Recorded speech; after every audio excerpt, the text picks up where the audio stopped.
برطانیہ سے تعلق رکھنے والی 5 سالہ بچی اپنی کتاب شائع کرنے والی دنیا کی سب سے کم عمر مصنفہ بن گئی۔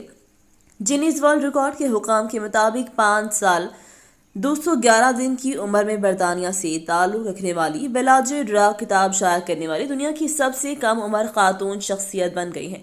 شائع ہونے والی کتاب میں ایک بلی کی کہانی کو اجاگر کیا گیا ہے جو رات کو اکیلے باہر نکلنے کے بعد کھو جاتی ہے۔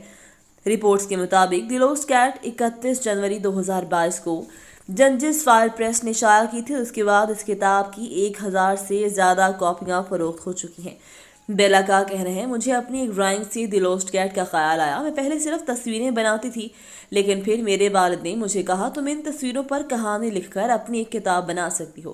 تاہم بعد ازاں میں نے اس کو ایک کاپی کی شکل دے دی۔ اطلاعات کے مطابق بیلا کو پوری کہانی لکھنے میں تقریباً 5 دن کا وقت لگا، جبکہ کتاب میں بنی ہوئی تمام تصاویریں بھی اس نے خود بنائیں۔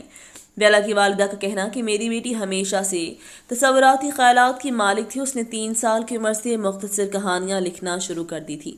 گینیز ورلڈ ریکارڈز حکام کا کہنا ہے کہ اس سے پہلے سب سے کم عمر مصنفہ کا ریکارڈ ڈورتھی اسٹریٹ نامی بچی کے پاس تھا، جس کی 6 سال کی عمر میں اگست 1964 میں کتاب ہاؤ دی ورلڈ بگن شائع ہوئی تھی۔ بیلا کو امید ہے اس کی کتاب بچوں کو یہ سکھائے گی کہ رات کے وقت خود باہر نہ جائیں۔ واضح ہے کہ گینیز ورلڈ ریکارڈ کے اسٹارٹل میں شامل ہونے والی کتاب کو کسی بھی تجارتی پبلشنگ ہاؤس کی طرف سے شائع کیا جانا چاہیے اور کم از کم 1000 کاپیاں پرنٹ اور فروخت ہونی چاہیے۔